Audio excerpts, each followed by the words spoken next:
The Albert House by Peyton Cyr and Hannah Blanchette. The Albert Homestead is an Acadian landmark located in the Tom Blush Museum complex on Route 1 along the Fournier Siding Road in St. David, Maine. The Albert House was originally located where the courthouse is today. It was constructed of square dovetail logs. Its length is 40 feet and its width is 28 feet.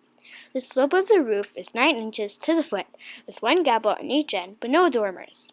The windows are classic in the proportion and placement. It looks like the front door is exactly in the middle of the house, but it is not.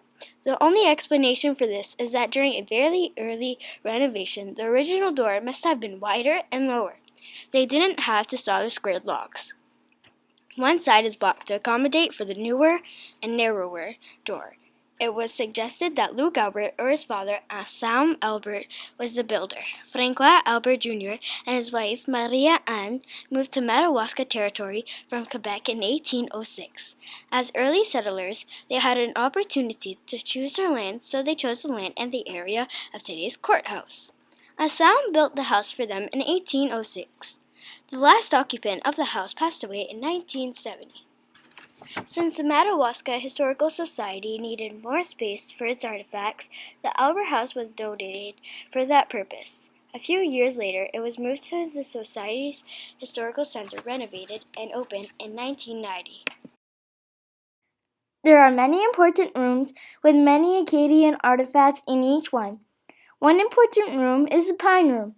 In the Pine Room, you will see wool to make blankets for the baby, spinning wheels to make clothes for the family, and looms to weave blankets and clothes for the family.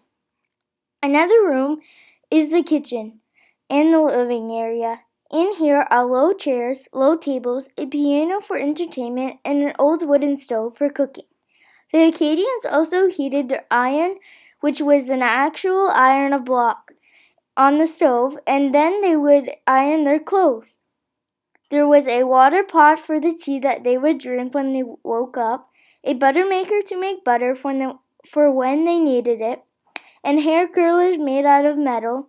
If you hold it in your hair and spin it there will be a curl. There was a meat grinder to grind their meat, which many ate in pies, a coffee grinder to grind the coffee beans, a crib for the baby to sleep in at night, and baby bottles for the baby to drink from. There is a religious room as well. This has crosses, bells, and framed religious pictures. The logs on the walls are overlapping each other so the cold doesn't come in. The Albert House is open for visitors in late spring, all summer long, and until early September. Many Acadians visit during the annual Acadian Festival. In 2014, hundreds of Acadians visited during the CMA 2014. This place brings Acadians back to their roots.